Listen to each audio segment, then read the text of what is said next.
Testing, 1 million, 2 million, 3 million. Well, you can always hear that anyway. When I came down today, it's been 54 years since I drove down what was then the Highway 6, the Cornhusker Highway, to come to Lincoln to school. And even then, there was a lot of nostalgia attached with it because my father had attended the University of Nebraska in the 1920s.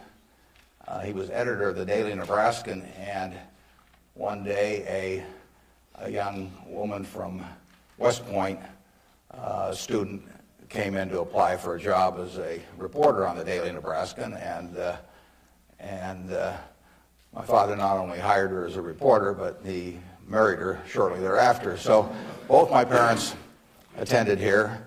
My grandfather on my mother's side was here in the 1890s, and so a lot of good things have happened to me because of the University of Nebraska. I received a terrific education here. I was telling the dean the most valuable thing I learned here, but I learned a lot, but the most valuable was accounting, and we had a wonderful professor named Ray Dean. There may even be something named for him down here, isn't there? Yeah, he was, I'd been to the Wharton School, I went to Columbia Graduate School subsequently, and I took a lot of accounting courses, but by far the best instruction I received in accounting came from Ray Dean, and there's nothing more important. People ask me what they should take in business school, or even if they don't go to business school, what they need to know before getting in business, and I tell them, you have to understand accounting. It's the language. I mean, it's like being in a foreign country without knowing the language if you're in business and you don't understand accounting. So you want to get as comfortable with that as you are with the English language. It's made me a lot of money because I listened to what Ray Dean had to say 53 or 4 years ago, and have been able to understand what I was seeing on pieces of paper, what that told me about businesses, and the limitations of what it told me about businesses. But that's the way we invest. Yesterday I was in Knoxville, Tennessee, and we bought a company. We agreed to buy a company called Clayton Homes about a week ago. It's a big company in the manufactured home business. We agreed to pay $1.7 billion for it. I made that deal over the phone without ever meeting the people there, but I had seen enough through reading 10Ks, 10Qs, annual reports, but looking at figures, what they tell me in terms of the kind of people even running the place, the kind of accounting decisions they make and so on. I was able to make that $1.7 billion transactions over the phone. Yesterday was the first time I met the people, and their board of directors had actually approved the deal a week earlier. So it's, I couldn't have done that if I hadn't have, had a great time at Ray Dean's class 53 years ago. So if I'm going to tout one thing, aside from this particular leadership class, of course, if I'm going to tout one thing, I would tell you that get comfortable with it. It may not happen the first week or the first month in the class, but get very comfortable with accounting. So I run into CEOs periodically who really don't understand it. They try to bluff their way through, and you can see in their faces, they're frightened almost when somebody hands them a balance sheet or an income statement. They really don't know what it means, and they have to count on somebody else. And that's something you shouldn't count on. We make all our acquisition decisions ourselves. We don't call in consultants or anybody. We don't call in investment bankers, much to their disgust.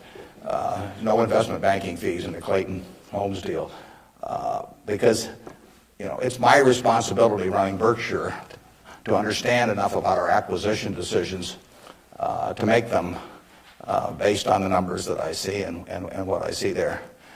This course, however, is about leadership, and I'd like to talk just for a minute about that, and then I'd like to really talk about whatever's on your mind, and we'll get questions. But leadership obviously it's a very simple thing in concept. My job as the leader of Berkshire Hathaway is to have visions and goals for the company overall with a long time horizon attached to them, and then to get those goals accomplished through other people. That's what it's all about. I can't do it myself, so I have to know where I want us to get to. I have to see over the next mountain if possible, but then I have to get a lot of other people to look over that mountain with me and really do the job. I mean, they are the ones that get it accomplished. So it's getting things done through other people. Now, Berkshire is like many large corporations in certain ways, but it's really quite different in many ways. We have over 150,000 people now working for Berkshire Hathaway in dozens of companies throughout this country primarily, and even abroad a little bit. We have exactly 15.8 people in headquarters, and Deb Ray came down with me today, so we've only got 13.8 there today, and we're probably working just as well with those 13.8 as we would if Deb and I were in the office. But that's an unusual organization. I mean, we have dozens of operating managers, CEOs of their businesses, out there running them today, and they do it without any direction from the home office except for one very limited piece of direction that I give them, which I'll get to in a second. But we have these people, and they're an unusual group of people running these businesses because most of them have sold their businesses to us, and they're very, very wealthy. 3/4 of our managers do not need to work financially. They have no reason financially to work. Probably 3/4 of them are worth at least $50 million, and we have some that are worth in the billions. And yet these people jump out of bed every morning, and work, and they work weekends, and they love working. And why is that? And what's the key to that? Well, the key really is the same reason I keep working.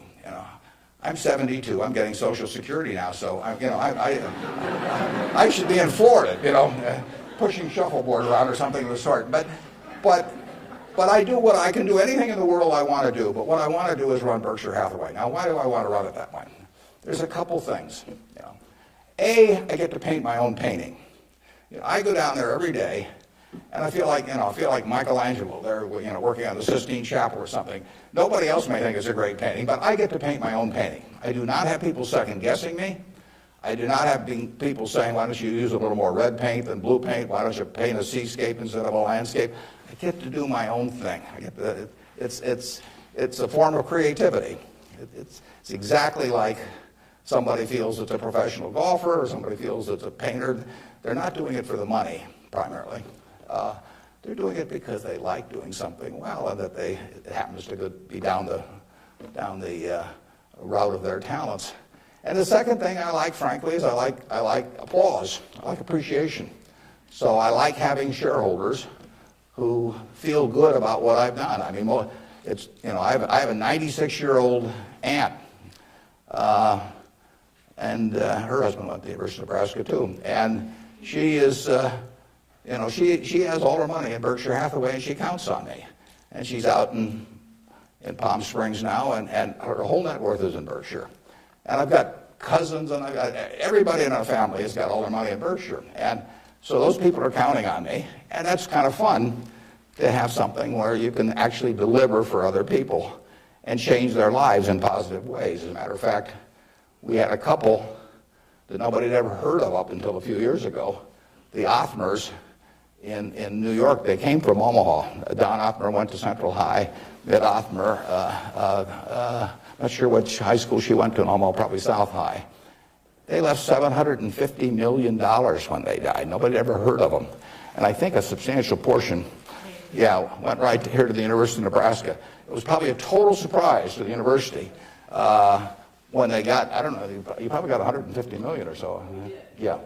Yeah, well, you should thank the Othmers, but nevertheless, you see the money, you see good things happening out of it. So it's fun. I mean, it's, it beats playing golf every day or something of the sort. So I say, if that's what turns me on, what's going to turn on these managers that are out there running things like Clayton Homes, or we've got a company, Flight Safety, that trains more pilots than anybody in the world. Flight Safety is run by an 85-year-old man, Al Yulshi. Al started the company with $10,000 in 1951, It now trains 4 or 5 times as many pilots, as non-military pilots, as anybody in the world. And he is there at 85, and it's a matter of public record. He's got $1 billion worth of Berkshire shares. He works 7 days a week. He loves it. And he loves it for the same reason that I love what I do. He gets to do it his way. He buys these big simulators that you train pilots in. He doesn't have to check with me as to whether to spend $15 million for a simulator. He doesn't ask me. He knows so much more about it than I do. Why in the world would he ask me? Well, I can't tell what kind of a plane I'm in, when I'm flying around. And Al is spending a couple $100 million a year on simulators. He's spending Berkshire Hathaway money, and he never checks with Omaha. He's never had to come to Omaha for any kind of meetings. He runs his own business, and that's what he loves in life. And I let him do it. I mean, that's my contribution to it, is really turning loose his energies. And, they were properly directed before we bought the company 7 or 8 years ago. Why should I think that, he couldn't keep running it after that? And like I say, at 85, he's still running it. The second thing that our managers like, in addition to this painting their own painting, is they too love applause. I mean, I try to be, I report in my annual report accurately what they have accomplished, but they accomplished a lot. You heard Susan Jock, I think, some weeks ago here. Susan came to Borsheim's, and she was making $4 an hour. $4 an hour. And at age, before she was 40, she became CEO of the second largest independent jewelry operation in the United States, from $4 an hour. But it's talent, and Susan knows more about, I don't know anything about jewelry, you could hand me a phony diamond or a real diamond, I couldn't tell the difference. But if I started telling Susan what to order in the way of jewelry, or if I started telling her what kind of terms to extend to customers or who to hire or anything like that, she doesn't need that in life. She really owns Borsheim's. We have the stock certificate. We get the profits. We get accustomed to. But it's her baby. It's her baby. She decides, everything about that place. And so it's her creation. And that feeling of ownership is really extraordinary, and it's so much better. I mean, it's the way I like to work, and it's the way, Susan Jock likes to work. It's the way Al Yoshi likes to work. And Susan, like anybody else in this world, loves being appreciated. I mean, there'd be something wrong with her if she didn't. And the truth is, nobody appreciates her more than I do. I mean, she is a talent. And we are lucky to have her, and we're lucky to have all of these other managers. So leadership at Berkshire really consists of taking a bunch of people who, in a baseball analogy, would be 400 hitters, and just handing them the bat and just telling them to get up the plate and take a big swing. There's very little to it beyond that. One thing I do is I send them a letter. We don't have meetings in Omaha. Some of our managers, there aren't any meetings, and there's no catechism or anything else. Once every 2 years, I send them a letter. This is it. Roughly one and a half pages or so. The only instruction they get from us. They don't send budgets to us. We don't care about those. Some of the companies use budgets, some don't use budgets. We adjust to them. Some of the managers I talk to a couple times a week because they like to talk frequently. Some of them I talk to literally once a year because they don't like to talk to me. And whatever, it's up to them. I adapt to them. The only thing I tell them, and this letter, which went out January 20th, 2003, it says it's been 2.5 years since my last memo. Now, how many big companies you have the managers out there? It's been 2.5 years since they heard from the home office. It's been 2.5 years since my last memo. Here are a couple things to keep in mind. And number one, and this is number one every time. This doesn't change. It won't change 2 years from now or 4 years from now or 6 years from now. Number one, we can afford to lose money, even a lot of money. We cannot afford to lose reputation, even a shred of reputation. Let's be sure that everything we do in business can be reported on the front page of a national newspaper in an article written by an unfriendly but intelligent reporter. In many areas, including acquisitions, Berkshire's results have benefited from its reputation, and we don't want to do anything that in any way can tarnish it. Last year, Berkshire was ranked by Fortune as the 4th most admired company in the world. This year, we were 3rd in the United States. They just published it. It took us 37 years to get there, but we could lose it in 37 minutes.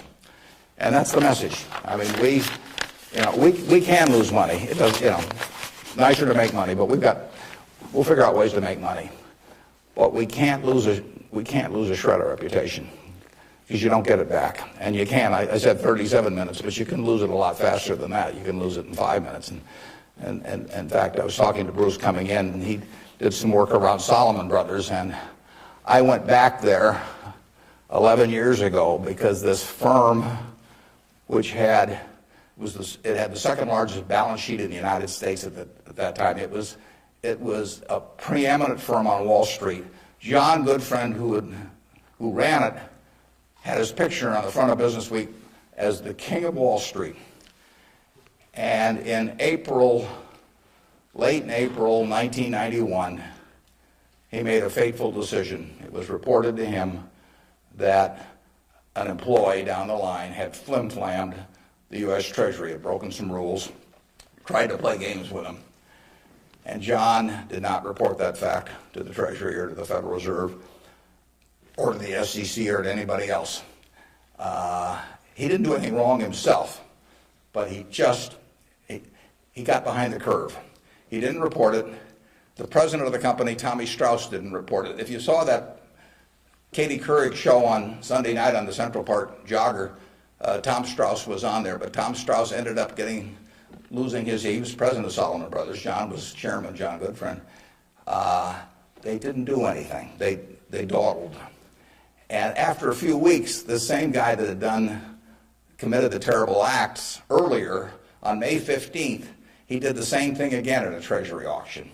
And now they were in this terrible pickle because they had known about this on about April 28th, that this guy was a bad actor, and they hadn't done anything. And now on May 15th, he does the same thing again. And now if they go, they start feeling if they go and talk about it, that people will say, well, why weren't you in here before? So they just kept trying to shove it out of their mind and do other things. And it came within inches of destroying the firm. It destroyed their careers. I mean, John Goodfriend had spent 30 years in Wall Street and had a fine reputation. The king of Wall Street was brought down by one simple act of omission. All he had to do was pick up the phone. Jerry Corrigan was head of the New York Fed. He had to pick up the phone and say, Jerry, you won't believe this, but this crazy guy in our Treasury Department, a fellow named Mosier, has just done this thing, and I'm terribly embarrassed, and what can we do to make it right? I mean, and Jerry Corrigan, being Jerry Corrigan, would have turned red in the face and gotten very mad and issued a lot of language I couldn't repeat here, but in the end, he would have said, thanks for calling and telling us about it immediately, and we'll slap a fine on you or do whatever is appropriate. And the next day, the firm would have gone on fine, but John Goodfriend, actually, a perfectly okay guy, but he didn't act when it counted. And Tommy Strauss, who was number two, the same way. And later on, they were fined and in a certain way kicked out of the securities industry. And Salomon barely survived. 8,000 employees around the world had their future in real jeopardy because of that single act. So just apply the newspaper test. That's what I tell our managers. I could have a 1,000-page book of ethics. I could have all kinds of rules and hundreds of, but in the end, just all you got to do is think about, do you really want what you're doing put on the front page of the paper tomorrow to be read by your parents, by your spouse, by your kids, by your neighbors, by your coworkers? And if you're embarrassed about it, just forget about it. You're all going to do well financially. The nice thing about it is, you live in America in the year 2003. You don't live in Bangladesh. You don't live in America, of 1790 when it would. You live in a society which has a GDP of over 10 trillion, and you can just pick up the crumbs and you're going to do great. You've all got the qualities. It takes three qualities essentially to do well, and extremely well actually in this country. It takes intelligence. It takes energy, and it takes integrity. Now, everybody in this room has the requisite intelligence. You wouldn't be here if you didn't. I mean, it doesn't take 180 IQs, although I'm sure you all have those. But it takes reasonable intelligence. You're getting a great education. you've got the energy. That's why you've shown up in school. And it takes integrity. And I say if you don't have integrity, we don't want to hire somebody that's got intelligence and energy if they don't have integrity. We'd rather hire somebody that's dumb and lazy if they don't have integrity, because they probably will never get around to cheating us or doing something of the sort. Last thing in the world I want is somebody that's lax. Mosher had intelligence and energy at Solomon. He was head of the government bond trading thing, and he had lots of intelligence and he had lots of energy, and he went to jail, and he almost brought down the firm. And integrity is absolutely an option. You may not be able to throw a football 60 yards. And, you may not be able to run the 100 in 9.8. You may not be able to sink three-pointers but you can choose where you stand on the integrity scale. You weren't born wired one way or the other. That is an absolute choice you make. And the heroes I've had in life have been the people that I felt stood out in that respect. My number one hero was my dad, but I've had other heroes, Tom Murphy, Ben Graham, people like that. And the reason I admired them was not because they were the smartest people in the world, although they were plenty smart. And it wasn't because they made the most money. That meant nothing.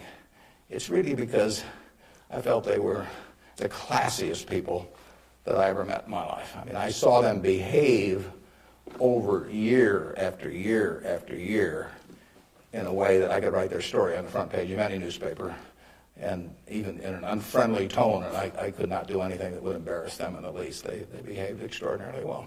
And having the right heroes, is terribly important. You tell me who a 10-year-old's heroes are, and I can give you a pretty good prediction about how they're going to turn out. You want to choose your heroes very carefully, because you're going to look like them at some point, and you're lucky if you've got the right ones.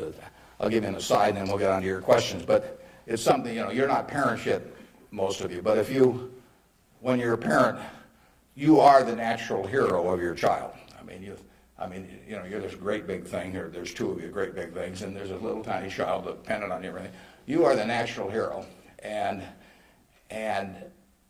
anything they get in school, subsequently, or anything else, they're going to be shaped more by what they see in this behavior of yours toward them than anything that will impact them later in their lives. And if they want you to be the hero, you can destroy that, of course, and you've seen it done many, many times. But actually, if the parents are proper heroes, the child is about 90% of the way home. And you're lucky if you've had parents like that.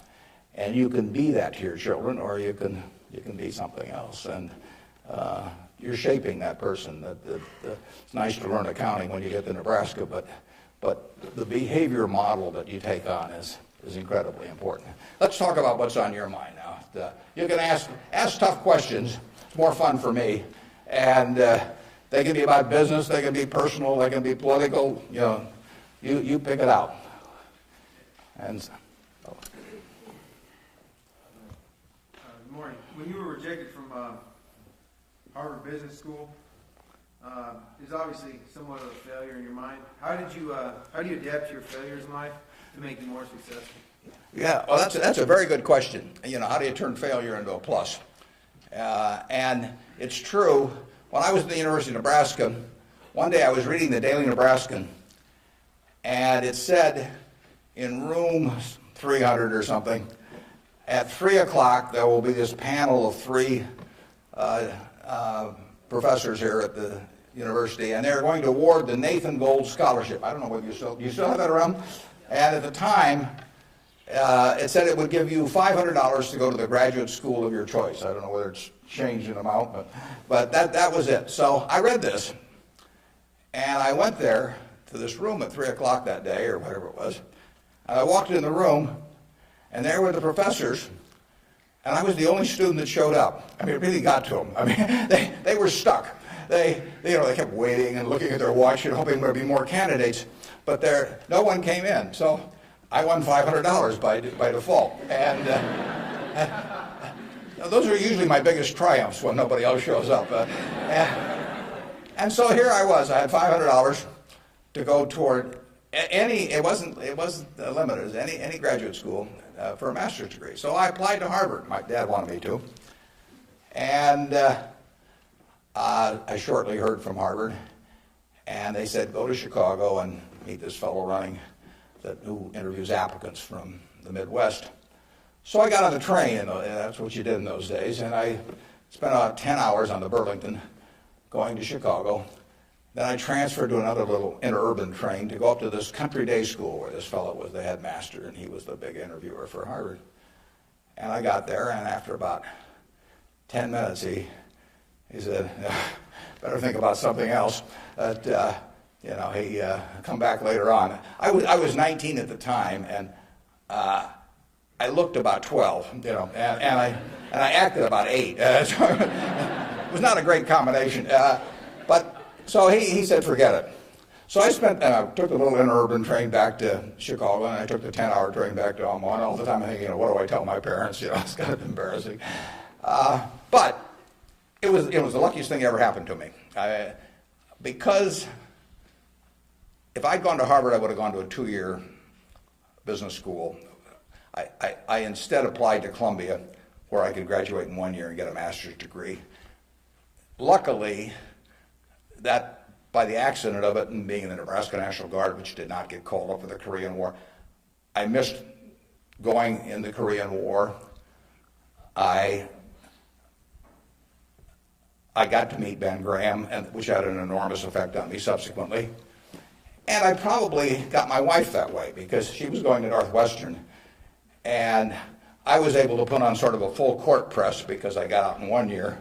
And otherwise, she'd have met some other guy. I mean, I got her before the competition showed up. And so it worked out wonderfully. It couldn't have worked out better. And that's been my life, basically. I mean, things, you will get some disappointments,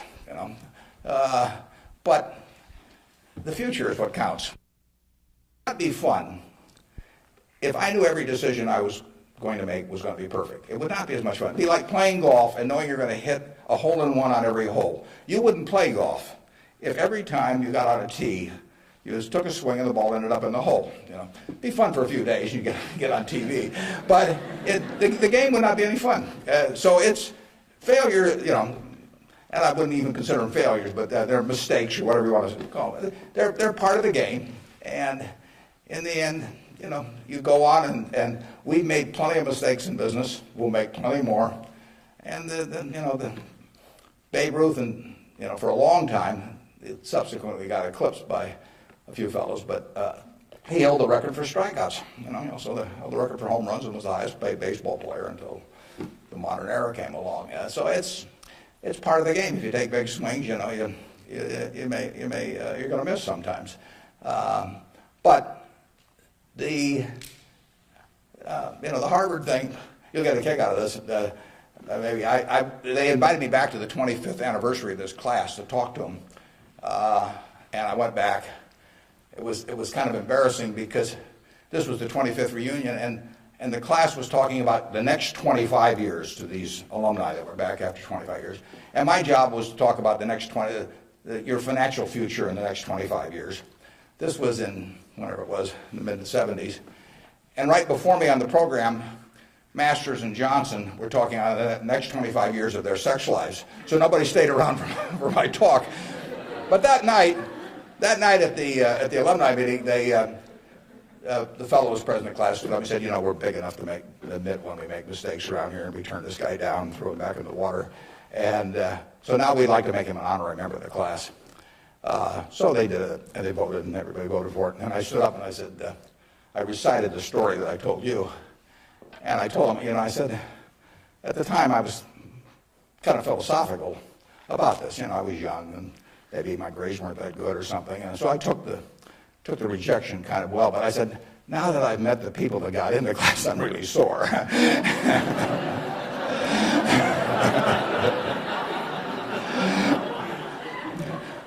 Okay, who's next? Yeah. You can ask it, I'll repeat it. Okay. Yeah. I guess my question to you is, after you're dead, how do you want to be remembered, and how do you go about in your life, ensuring that you're going to be remembered in that way? Yeah, well, really, I only want the minister to say one thing at my funeral. If he gets up there, and they play a few little hymns and everything, maybe they'll play There Is No Place Like Nebraska. That'd be great. I just want him to stay up there and say, my God, he was old. You know? I'll settle for that. But the truth is that, to some extent, Berkshire is my creation. So I would like people, to the extent that people regard that well, that's what counts. I mean, that's my painting. And I hope that people look at, I've been running it out for almost 38 years, just about 38 years exactly, and it means I only got another 30 or 40 to go. And I hope that we have done some things differently than other corporations. We've operated on a different model. And I hope two things about it, actually. I hope, A, that people realize that model works and why it works and so on, because it does conflict with certain management theory over the years. And secondly, the important thing is that it lasts well beyond me. I was down at Walmart 6 months ago and talked to their management group, and I had a great time. What is really astounding, I voted for Walmart as the most admired company in the country last year. That's where my vote went.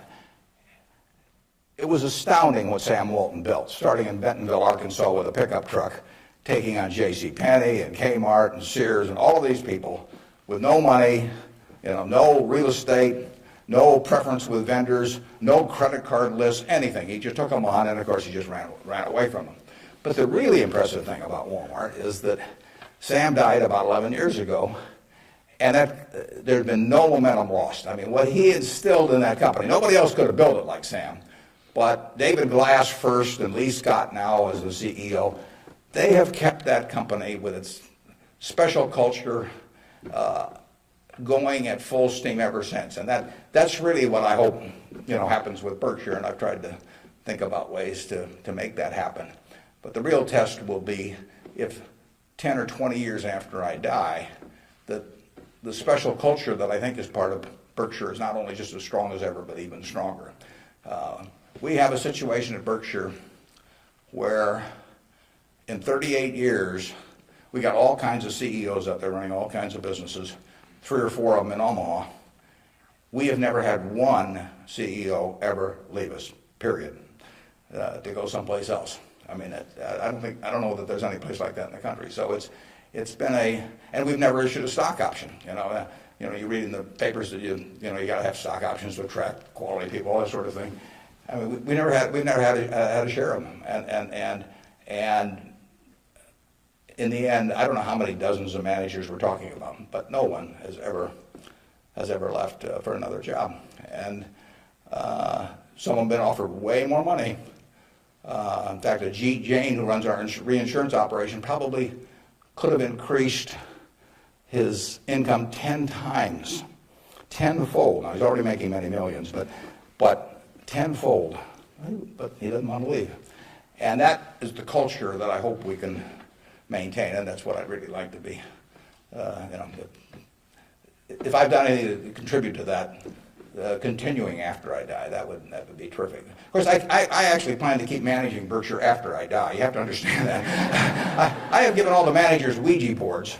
I've got these dark rooms they're going to go into, and I'll be there. Mrs. B at the Nebraska Furniture Park worked till 103 at Berkshire, and she's sort of our examples. And then she took off from work, and she died the next year. So it's very dangerous to quit as early as that.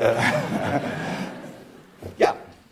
Am I supposed to be calling on these people? Okay, good. How do you determine via your personal finances what organizations or foundations you give your money to? On personal finance, how do I handle them? Or? How do you determine where you make your donations? Oh, well, we've got there's a Buffett Foundation. Eventually it will have everything. I mean, basically everything I've made will go back to society. America's done it for me, and that's where it should go. I've got about an 8-page letter that the trustees have already seen. Incidentally, there's very few trustees. I don't believe in large groups of people making decisions. It gets to be, it sort of descends to the lowest common denominator. So there's only, maybe 5 or 6 trustees. Interestingly enough, not just by accident, but I picked the people who I trust in the most in terms of both their intelligence but also their quality to run it after I have people I feel the surest of. A significant majority will be women. It'll be a woman-controlled foundation, and probably the largest foundation in the world at the time, but with a very small number of trustees. I have, in my letter, I tell them that I'm not going to give them any specific instructions as to what to do with the money. I tell them that their judgment above ground will be better than my judgment 6 feet underground. So in the end, I want them to do a couple of things. I want them to attack really big, important causes. I don't want them to give $1 million here and $1 million there and everybody that, that asks that they know and that sort of thing. So I don't want them doing things with an eyedropper. I want them to take very big swings. And then I want them to measure what they're doing by the importance of what they're doing as contrasted to the natural funding constituency for that. Now, take in the health field. I mean, you got the National Institute of Health spending billions and billions of dollars. You got all kinds of money going into medical research. It'd be crazy, in my view, for the Buffett Foundation to be engaged in medical research. It's not that the subjects isn't important, but there's already a huge funding constituency. It would be crazy for the money to go to Harvard or something of the sort. It isn't a fine educational institution, but you've got all of these people that give money to Harvard, and they've got a rich alumni base and all of that sort of thing. So I want the combination of a terribly important program and the lack of a natural funding constituency. Well, where do you find that? You find that with unpopular causes to quite a degree. Rockefeller felt somewhat the same way. It's interesting. He was the first major patron of any sort of black colleges in the United States. Now, if you think about it, black colleges had no funding constituency. I mean, their alumni didn't have any money, basically, if you go back 75 or 100 years. So there wasn't any money coming. And people didn't, they didn't build great businesses and then leave tens or hundreds of millions of dollars to the institution. And it was self-perpetuating. And so Rockefeller stepped in, and he took a group of black colleges and funded them in a very, very big way. And I admire that kind of a decision enormously. Otherwise, nothing would have happened. And that's what I hope the trustees of the Buffett Foundation do. I was with Bill Gates last week, and I consider his foundation, he and Melinda together, because they're equal partners in it, I consider their foundation to be the most logical big foundation in the world. They're giving away about $1 billion a year. Now, Bill said and Melinda said to themselves, how do we save the most lives per dollar spent in the world? And they decided that in certain major medical areas, that what was being done abroad in many countries was zilch in terms of these things that were easily preventable by vaccines or various other things. And they decided they could save huge numbers of lives per $1 billion spent. But they'd be spending it, in places like India and Africa, where they would get no credit in the United States. I mean, no buildings with their name, no nothing. But that was their metric. And that's Bill's sole metric. I mean, he doesn't want to talk about, you can go to him with some proposition to stick his name on something, for $50 million. It doesn't interest him at all. It's a totally rational one, and he pours himself into it. He has educated himself on medicine, and particularly medicine outside the United States, in a way that I've never seen anybody. And I've got good news for you. This you should write down. On May 2nd, on public broadcasting, there will be a program where Bill Moyers is interviewing him, and Bill explains his philanthropic thinking.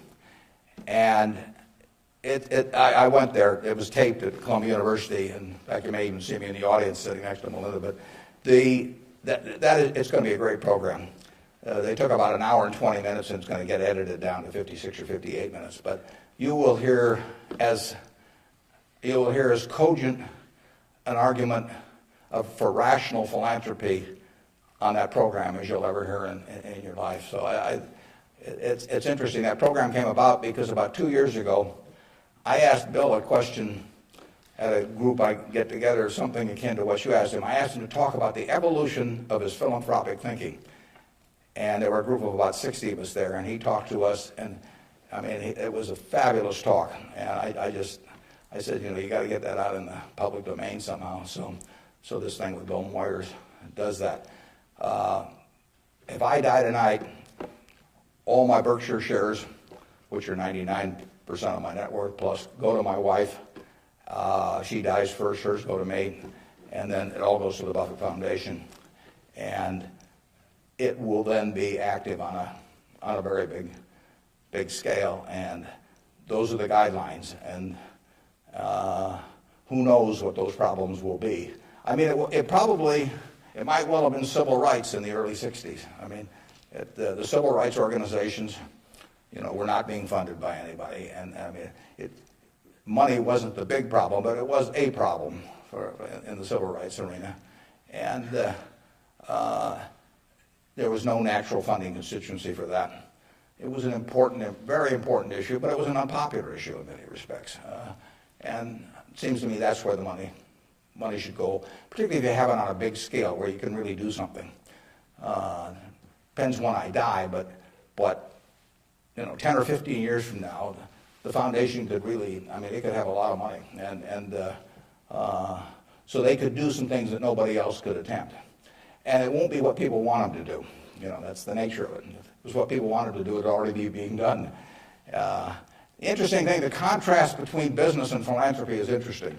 In business, I swing at easy pitches. I stand there at the plate, and if I like pitches 1 inch above my navel, right in the center of the plate, I can wait and wait and wait because there's no called strikes. You know, as long as that bat's on my shoulder, nobody's calling a strike.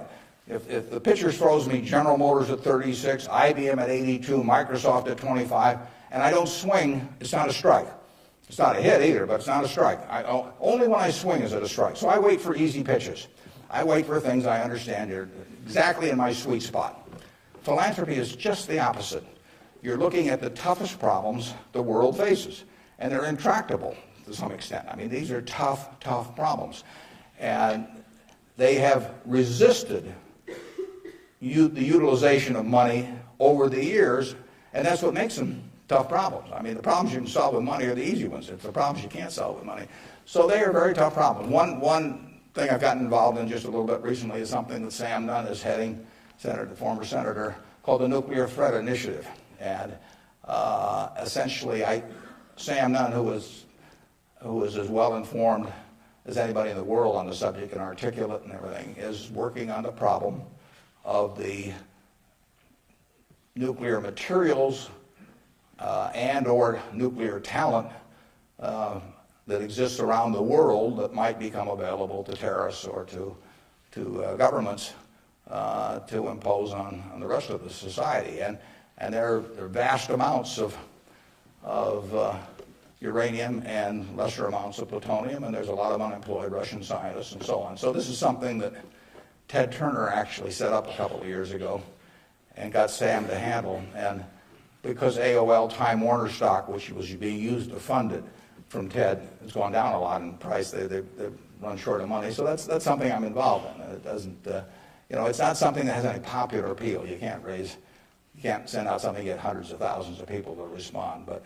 But that's the kind of thing that I think the foundation should be doing. Yeah. With the government possibly considering eliminating double taxation on dividends, would you ever consider declaring a dividend on your stock? And what kind of decision-making process do you go through when you're looking at those businesses? Yeah, the question is, with the government considering eliminating the double taxation on dividends, would that change our attitude at Berkshire toward paying dividends, and what sort of decision-making framework do we have about whether we pay dividends or not? Berkshire, I took it over in 1965, and we paid 10 cents a share one year. It happened in the late 60s. I can't remember it. I blocked it out of my mind. I must have been in the men's room or something, because that was the only dividend we paid. The determination is very simple on dividends, is can we retain $1 or $1 billion or whatever the amount is of earnings and have that dollar become worth more than $1 in immediate present value? Now, even though it may not get used for a few years or something of the sort. In other words, is that dollar worth more than $1 if kept in the business. Forgetting about taxes entirely. Let's assume a total tax-free society in terms of dividends. And the answer to that so far has been yes. We have kept the dollars that we've earned, and we have created more than $1 of market value for every dollar we've retained.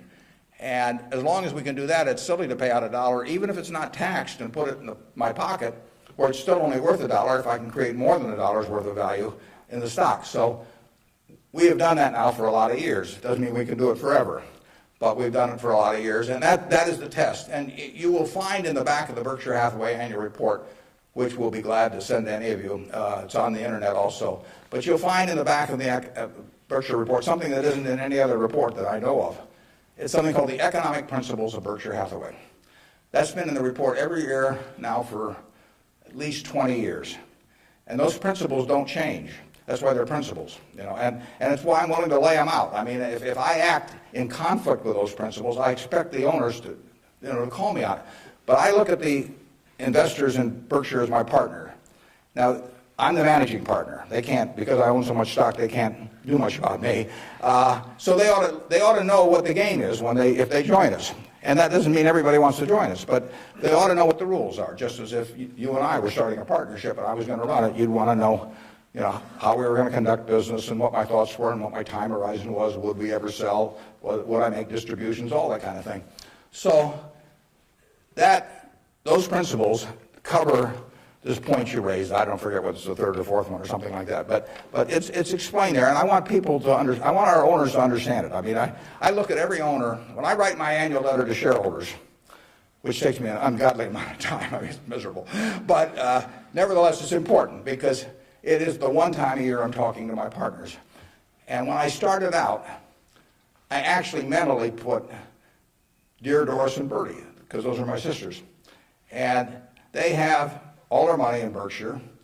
They're smart, but they're not financial types. I mean, they're not spending their time on that. And I essentially want to be talking to them as bright people who don't know a lot of financial jargon necessarily, you know, but they're interested enough that they'll read a lot because they got all their money in it. So I don't have to worry about keeping it short or anything like that. If I'm talking about their money, I've probably got their interest. And I take that off at the very end, and then I take off Dear Doris and Bertie, and I put to the shareholders of Berkshire. But I want to tell them exactly what they're in. I want it to be just as if our roles were reversed. That's always the test. If Doris and Bertie were running the place, and I was living in Carmel, California, like Bertie is, what would I want to hear from them, the managers? And one of the things I want to hear is just exactly the question that you asked. You know, what is your attitude about distributing money from the company? Because I get to make that decision along with the board of directors, and they don't. And some managements withhold money that really belongs to their owners because they like building a kingdom. Some of them, you know, do it out of fear or anything like that. I think I'm doing it for a rational reason, and I want to explain that reason, but I tell them how to test me on that too, because I think I should be tested. And it's a very important relationship that really has deteriorated over the years, in my view, between management and owners. I mean, you've seen in the last 10 years a slippage, in my view, of the behavior of American CEOs. I mean, obviously, all kinds of exceptions, but it's very interesting because they're not crooks or anything, most of them. There's a few, and they've gotten a lot of publicity lately. But nevertheless, they have behaved as most humans do. They've sort of picked up the behavior of those around them. That's why it pays to hang out with people better than you are. I mean, you know, if you hang out with people better than you are, you'll become better yourself. Everybody behaves better that's around my wife. You know, I mean, even including me, starting from a low base. But she just has that effect on people, and other people pull you down. I mean, you know, when I was in the National Guard and we would go to camp, you know, in about an hour I was reading comic books. You know, pretty soon everybody's reading comic books. The language, you know, every other word becomes some form of profanity. Everything. You just sink. Well, what happened to American CEOs in the 90s is that the behavior, the situational ethics, sort of caused behavioral norms to sink. I say it's a little like how Mae West described her career. She said, "I was Snow White, but I drifted." And American management drifted to quite a degree during that period. I think it's very important, what that relationship is. People have given you their money at Berkshire Hathaway or any other company, and I'm a trustee for them in effect. And then the question is, they ought to, since I control the place, they ought to know the yardsticks. So if you do go to our website, go to the back of the report, and there's something that says economic principles, and we try to discuss everything that's important. And I tell them I'm going to put them in there every year so that they can hold me accountable. Yeah. You talked quite a bit about flexibility in your many different companies and so forth. If you could elaborate a little bit on the personal qualities and professional qualities that you look in those executives that you place in those companies. Yeah, and the question is about the personal qualities we look for in the executives we place at our various companies. The first thing is we don't usually place them. I mean, they come with them. We don't have anybody to place. So I have the problem occasionally, if somebody dies, or to replace a CEO. But most of our CEOs came with the deal. Clayton Homes, which we're buying, comes with Kevin Clayton running it. We will put no one in there. He will run the place just as before. But in terms of the personal quality, when a seller comes to me with a business, whether it's Clayton or any of the others, Ike Friedman at Borsheim's, Mrs. B at Nebraska Furniture Mart, when they come to me, the first question I have to ask myself, because I'm counting on them to run the place, I have to decide, do they love the money or do they love the business? Now, there's nothing wrong with liking the money. I mean, they all like money, but they've got to love the business. They've got to have a passion for it. Because if I give them a whole bunch of money and they love the money and they don't love the business, no matter what they tell me, 6 months from now they'll be gone. I mean, they'll just all of a sudden say, "Why am I getting up at 7 in the morning just so I can send a lot of money to Omaha?" I mean, it won't work. So they have to love the business. I mean, I want people with a passion for the business. I used to say that I had a one-line employment form, one-question employment form. The question was, "Are you a fanatic?" If you answered yes, you got the job. Because I want somebody who's fanatic about their business. I mean, you want people that love teaching if you're in a classroom. If they don't have the passion for it, it doesn't work very well. So now, if they've got the passion, and our managers do, but not everybody would. The financial operators don't. We've never bought a business from an LBO operator or a financial operator. Because they don't give a damn. I mean, all they want to do is make sure your check clears, and they're gone. And it isn't going to work if we try to buy from them. So we buy from these people who love their businesses. And then really my job is just to make sure that I don't mess it up and create conditions that cause them to quit loving it for some reason. Because they come in loving it. Only I can mess it up. And they care about being treated fairly on compensation, but they don't measure it against everybody else. They don't have a lawyer they're negotiating with me. I mean, I don't have a compensation arrangement with any of these managers that can't be put in one paragraph. And then I go to other companies where they have a lawyer come in and there's 80 pages, and it tells what's happened, how much they get paid at severance if they end up going to jail. I won't deal with somebody that thinks that way. And that's fine. There's a self-selection process in terms of who comes to us. There's this invisible filter out there that causes the Claytons of the world, the Al Yoshis of the world, the Ike Friedmans of the world, the Mrs. B's of the world to come to us. When I made the deal with Mrs. B in 1983, Mrs. B had another offer from somebody else that was somewhat higher, and she just said, "I don't care." She only owned 20% of the company. She had 4 children, they each owned 20%. She told them, "I'm selling to Mr. Buffett." She always called me Mr. Buffett up till when she was 104. In fact, when I'd walk in the store, she'd say, "Here comes my new young boyfriend," which I don't get that a lot of places, I can tell you. But she built this thing. She came over here in 1921 or 2. She landed in Seattle with a tag around her neck. She couldn't speak a word of English. Said Fort Dodge, Iowa. She couldn't communicate. She just had the tag. The American Red Cross got her out to Fort Dodge. And for 2 years, she got no place because nobody spoke Russian or Yiddish, actually. And so she moved to Omaha just to be around some other Russian Jews who she could at least talk to. She learned the English language when her oldest daughter, Frances, would go to school and come home at night and teach her the words. And she started out and she started sending $50 at a time over to Russia to bring her siblings. She had 7 siblings, and her mother and father to get them over here. After 16 years, she brought all the family over. She saved $500 in 16 years, peddling used clothing, whatever. And she started in Nebraska Furniture with that $500, and it's now the largest home furnishings complex in the world. And it all came from the $500 and a very, special woman. And can you imagine building something like that and selling it, to some financial operator who's going to resell it, and try and go public with it a couple of years later? And it meant something to her. She wanted it to continue like it has continued. And those are the kind of people we want to attract. It isn't so much me selecting them, it's them selecting Berkshire.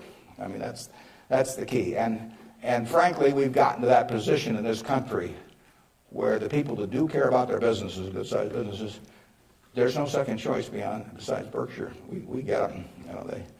They come to us. We had a woman, Doris Christopher, come to us last year. Doris Christopher, in 1980, had 2 little girls, lived in Chicago, lived in a probably $20,000 house, and she and her husband both worked. She's looking for something to do to make a little extra money. She thought about catering and decided that it would take her away from the kids too much. So she decided that what she knew best, though, was she'd been a home ec teacher. She knew cooking, and she knew the kitchen and what was useful to people. So she borrowed $3,000 on her life insurance policy. That's all she had. She went down to the merchandise mart in Chicago and said, what's the least amount of this utensil or that utensil a manufacturer would sell, usually a dozen. And she took them home, and then she had the idea that she would hold these parties, essentially, in people's homes. And so she arranged with a woman in suburban Chicago to hold the first party. She almost turned back. She started driving there. She thought, oh, they'll laugh at me and I'll knock the stuff over and they won't buy it. What you do. She's very unsure of herself. But she went there. She sold, I think, $175 worth of goods that night. She sold me her business last year, and that business made $140 million pre-tax from this $3,000 investment. That woman had a passion for her business, and she understood her customer, and she loved her customers. She loved the people that worked with them. She got 67,000 associates. It's called the Pampered Chef. Some of you may have been to a Pampered Chef party. Almost 1 woman out of 10 in the United States bought something from us last year. And now, unfortunately, I have to acknowledge that she probably didn't understand accounting that well, but she understood her customer and she understood people, and she likes people. I met her one time, but when she wanted to sell her business, there wasn't anybody else to sell to as far as she was concerned. She came to Omaha. We made a deal in a few minutes. The compensation deal took us 15 seconds. She's running the business. I've never been there. They're in Chicago. I hope they're there. We paid a lot of money for this. I mean, someday we'll buy a business and there'll just be some guy in a closet someplace saying, what figure shall I send Warren this month? But I've never been there. I've met her and I've seen the results of what she's done, and she is in love with the company. Yeah. How do you intrinsically value the businesses that Berkshire acquires? How do I value the business that Berkshire acquires? Well, the first thing I have to decide when somebody calls me is valuing this business within my circle of competence. I don't know how to value Microsoft. I don't know how to value Oracle. I mean, if Larry Ellison calls me or Bill Gates calls me, and they don't. But if any of those, I don't know, or biotech or anything, I wouldn't know how to value it. I just, I'd wish them well and tell them, I think it's worth twice as much as they think it is, but I'm just not in the mood to buy today. I don't know. So it has to be within my circle of competence. My circle of competence is, businesses I can understand. And when I say understand, I don't mean understand how to use a computer or not use a computer in terms of a computer company. I mean understand what the economic characteristics of the business are and what the company's really going to look like in 5 or 10 or 20 years. Bill Gates will tell you that if he were investing, he would buy Berkshire rather than Microsoft because it's so much easier to understand what our businesses are going to look like, whereas he's in a business where you're going to really have to be doing things differently over time. So I know that Wrigley's is going to be the number one chewing gum in the country. I know Snickers is going to be the number one candy bar in the country 10 years from now. It's been the number one candy bar for 40 years. You don't have to be very bright to understand that when people lay out 50 cents for something that they stick in their mouth, that they're not about to experiment. I mean, so we try to look at businesses we can understand. Now, I got a call a year and a half ago from a fellow, I never heard of him, in Denver. His name was Craig Ponzio. Craig called me up, and never heard of him, and he said, I've got a business that's your kind of business, and I want to sell it. Here's the reasons. Happen to do with health, and although I don't pay much attention to the reasons. And he said, it's the leading company by far in the custom picture frame business. And he said, let me tell you why it has what I call durable competitive advantage. That's what I call a durable competitive advantage. He said, let me tell you why it has it. He said, there are 18,000 people that frame pictures in the United States, little mom and pop operations. Every town, Lincoln will have a half a dozen, Alma will have a dozen, and they frame pictures. I go over to get a picture framed, I hand it to somebody, I say, I follow their judgment. I say, biggest thing I want is I want a good-looking frame, and I want it back soon. I want quick delivery. Well, with 18,000 people in that business and a zillion kinds of picture frames, nobody can carry a big inventory because they don't do that much business. I mean, it's not Walmart or something of the sort. Craig Ponzio graduated from a little school up in Wisconsin, went to work in a tiny little firm that made these things. 5 or 6 years later, bought the place when it was doing $3 million a year. Now does $300 million a year, and it totally dominates the wooden custom frame business. Why does it dominate it? It dominates it because it calls on these 18,000 people. It has a sales force calling on them 6 or 8 times a year, and it has 22 plants around the country that can get the frame that the custom framer orders 85% of the time. If they order it by 5 o'clock today, they'll have it by 3 o'clock tomorrow afternoon. Now, think of that coverage. That's what the customer wants. They don't care whether they pay $83 or $88 to get the thing framed. You've got something you want done, and you want it done fast, and that little custom framer, those 18,000 people, they want happy customers, and that means speed of delivery and certainty and all that. You couldn't build a distribution system to compete with us. I mean, just think of trying to build a distribution system starting from scratch that would take that business away from us. It can't be done. Well, Craig explained that to me in about 15 minutes. I'd never thought about the custom frame business, but I framed pictures or had people frame them for me, and I understood the power of that. That was a Monday. I said, I think we can make a deal. So he came on Wednesday. He came at 9 o'clock and he left at 10 o'clock. We've had a deal. I've never seen him since. He got the money promptly thereafter. He wasn't going to come to the annual meeting last year, but his wife was sick. He'll probably come this year. He's a good guy. And no one can knock us off in that business. Every time I buy a business, I say to myself, if I had $1 billion and I wanted to go in and compete with these guys, could I knock them off? If you gave me $1 billion and you told me to dislodge Snickers as the number one candy bar in the country, I don't know how to do it. If you tell me I got $1 billion and I got to make it, or $5 billion, and I got to make it so that Wrigley's, Spearmint, Double Mint, Juicy Fruit, all of those get knocked off the top-selling gum list, I can't do it. Now, if you give me $1 billion and tell me to knock off all the ladies' apparel shops in Lincoln, I'll make mincemeat of them very fast. I mean, I have a very good business myself, but I can destroy them. And the real test is, can some idiot with a lot of money destroy the business you've got if he decides to compete with you? And we try to buy businesses where no matter who comes along, they've got this durable competitive advantage. Those are the 3 words that count. And you can make that. You may be able to make that decision about companies that I can't make that decision about. They have to be pretty simple for me. But we buy things that, we have Fruit of the Loom underwear. Are people going to quit wearing underwear? Well, who knows? But we sell 44% of all the men's and boys' underwear that goes through Walmart and all of the mass merchandising chains. We've got the lowest costs around. Fruit of the Loom is a name that's been around since 1850 or 60. If you can buy 3 pairs of shorts from us, or 6 pairs or whatever it is, for $5.50 and nobody's going to sell them cheaper, why are you going to buy anything else? So we'll own that unless we mess it up some way. We've got a very potent advertising slogan there. We cover the asses of the masses. Sort of gets to it, doesn't it? Yeah, up there. Yeah.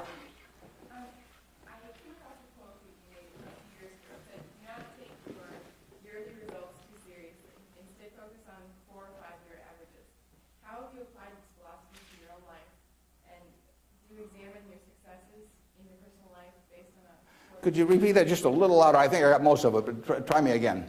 Okay. I'm going off your quote that says, do not take yearly results too seriously. Yeah. Instead, focus on 4 or 5-year averages. How have you applied this philosophy to your own life? Okay, yeah, the question is, since I say 1 or 2 years doesn't make much difference in business, but longer term does, how do I apply that in my life? Well, I could probably give you some terribly philosophical answer on it, but the truth is, I get up every day and just do what I love doing, and I want people around me to have good experiences, but the truth is, I don't spend most of my time thinking about that. I mean, I spend most of my time thinking about what can I do to keep Berkshire going the way it has gone. But I will tell you how to apply that, and it works reasonably well, I think, at Berkshire because we get this self-selection of people that join in. I mean, we have created a working environment where in 38 years nobody's left that runs it. So I do feel good about that, obviously. I feel good about the results of the investors and, the Hoffners and those people. I mean, actually, I think a fellow may write a book about what's happened with all the money that all these different people have made in Berkshire. But I'll tell you the test on that, and it's a terrific question, because you will, when you get to my age, you will not measure how well you've done by how much money you've got. I can guarantee you that. You'll all do fine on money anyway. I mean, think about it. 7 hours a day, you're in a bed. You got exactly the same mattress I've got. If you don't, we'll sell it to you at the furniture mart. We're on a parity. I can't outdo you, in terms of my sleeping enjoyment. You can match it by buying this mattress, which we'll give you a special price on. Just mention my name. We eat at the same places, We eat at Dairy Queen, particularly if you're in my position because we own it. But we eat at McDonald's and Burger King, and when I leave here, I'll stop by a fast food place on the way. So our eating experiences are the same. We travel the same. I mean, I had a 10-year-old car up till about a year ago, and it just doesn't make any difference to me. They all work. We live in a place that's warm in the winter and it's cool in the summer, and we watch the Super Bowl on big screen TV. You do it, I do it. We dress more or less the same. I mean, I pay more for my clothes, but they look cheap when I put them on. So we're really on a parity. Yeah. So the money isn't going to be that big a deal. Everybody in this country is going to, with the intelligence this group has, the energy you have, you're going to do well. So what's the difference? What really counts? Well, I would say that you will measure. Health is enormously important, and that's a matter of a fair amount of luck. I mean, so I'm not shortchanging it. I'm just saying you can't do too much about that. But you will measure your success in life by how many, and extent, whether it's the people you want at 70 or whatever the age may be, you'll measure it by how many of them really love you, in the end. I mean, you can't buy love. I mean, it doesn't work. You can buy sex. You can buy testimonial dinners, you can buy your name on buildings, you can do all kinds of things. But the only way you get to be, love is to be lovable. It's kind of irritating, actually. If you've got a lot of money, it'd be more fun to just write out a check for $1 million. So everybody, from now on loves me. But it doesn't work that way.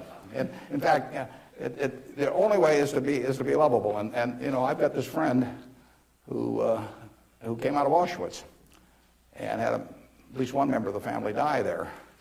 And what is it now? It's 60 years later.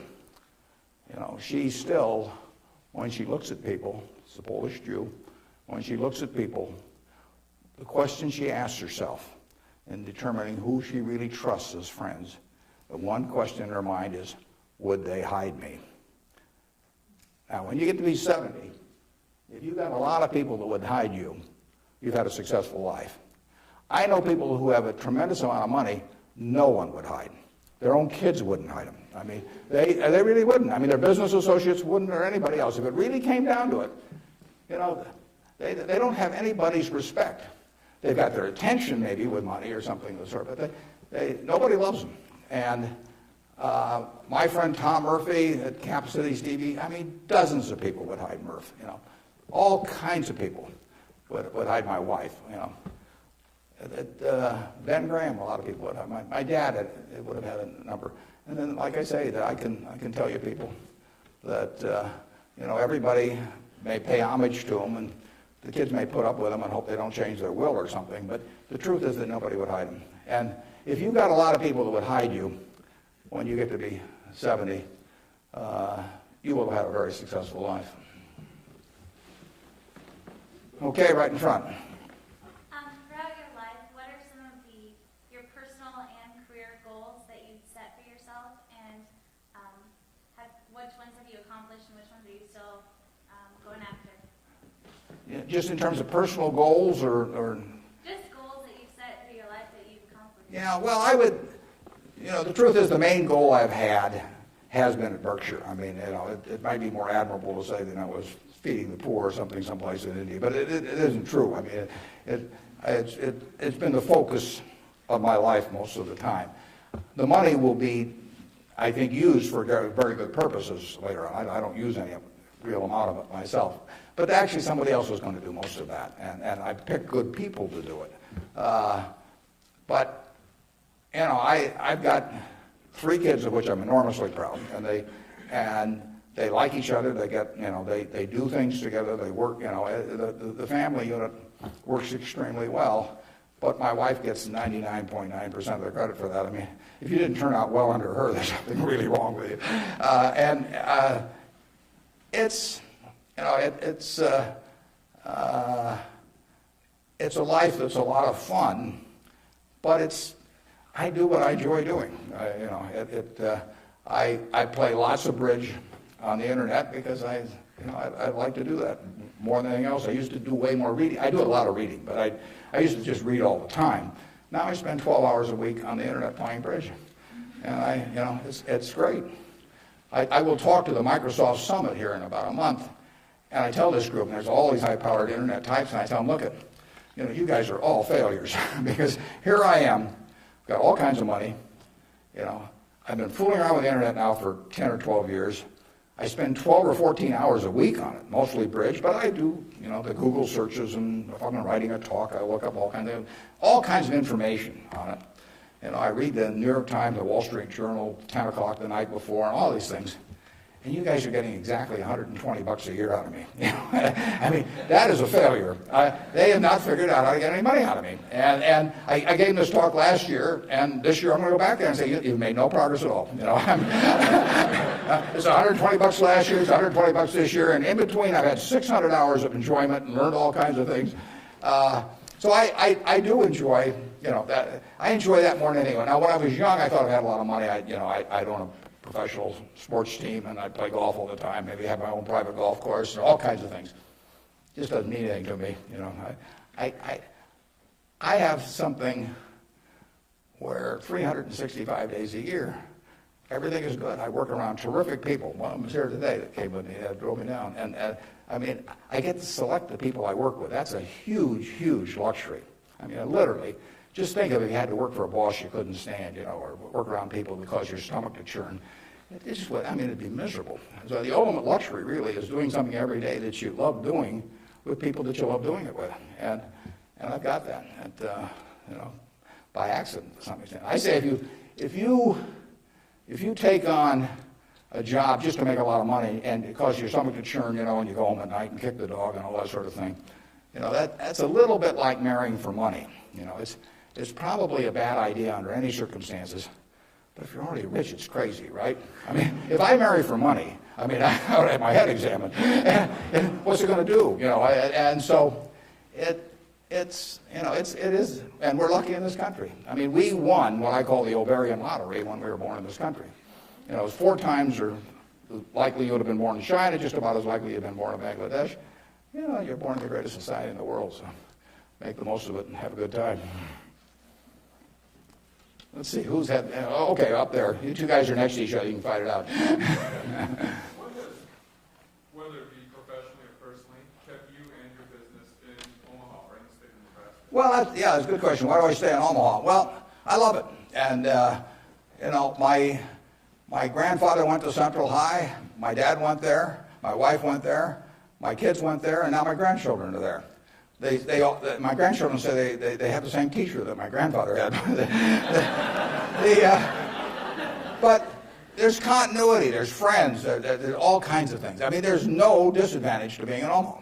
I mean, I like New York when I'm there. I've got a house in California, and I get around some, but I can't imagine anything better. I mean, what doesn't it have? I have a home. I've never sold a house in my life.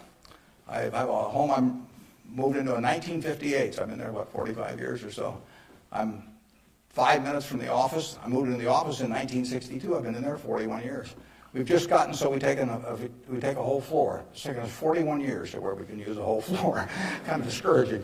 But there I am, 5 minutes from the office. Everything's easy, and it all works. I know I've known the doctors all my life. I've known everybody. I feel connected. My aunt taught in the public school system in Omaha. I've named a scholar prize that I give after her. But I mean, it all means something. And I've lived in New York for a couple of years. I lived in Washington, D.C. for some years. I never felt that kind of connection at all. So, and there's absolutely no disadvantage. I get the same information. Actually, with the internet and Bloomberg and all that, no one can get any information any faster than I can get it. And there's just no downside. And I think it's been a terrific environment for my kids to grow up in. I mean, my kids have grown up in a neighborhood, perfectly normal neighborhood. I mean, no fences around it, no golden ghettos or anything of the sort. They've gone to an integrated public school. School that's probably had between 20 and 30% black students for 75 years. They have great teachers. I mean, I think that part of education is a total life experience, and I think it's great that we have a good public school system in Omaha. I mean, if I lived in Washington or Los Angeles or New York, I'd have to send my kids to private school. I wouldn't want to do that. I'd do it because I wouldn't send them to a vastly inferior school just to prove some point. But the nice thing about it is I haven't had to make that choice in Omaha. I've got classy public schools, the same kind I went to 50 or 60 years ago. And they get more out of that experience, in my view. They have a better balanced view of life going through that experience than if I sent them off to some private school. I was with, actually, last week, there were 6 couples. Bill and Melinda Gates arranged it, and they had the headmaster of a private school in Seattle that Bill went to, and it's a classy school. But, if I gather in terms of the public school system that you're making a conscious decision to hurt your kid if you don't send them to a private school if you can afford one, and that's why these people do it. And I don't blame them. I mean, I do the same thing. But the nice thing about it is that Omaha, and I'm sure Lincoln as well, and throughout Nebraska, we have kept a good public school system. And frankly, I think that's one of the most important things in America, because one of the things that has made America what it is, think about it. 1776, 3 million people in America, 300 million people in China. They had 100 times as many people. They had the same IQs we had. They had the same physical abilities and all of that sort of thing. They had a culture that went far back. They had lots of natural resources. We didn't know about it then because we didn't have oil and they didn't have oil, but we both had oil in the end. Coal, all of these things. Educational institutions that far surpassed ours at the time. And now we end up, 230 years later, we end up with, 36 or 7% of the world's GDP, from those 3 million people. Something about this system really works. Now, I think one of the things that works about it is we come closer to equality of opportunity than any major country in the world.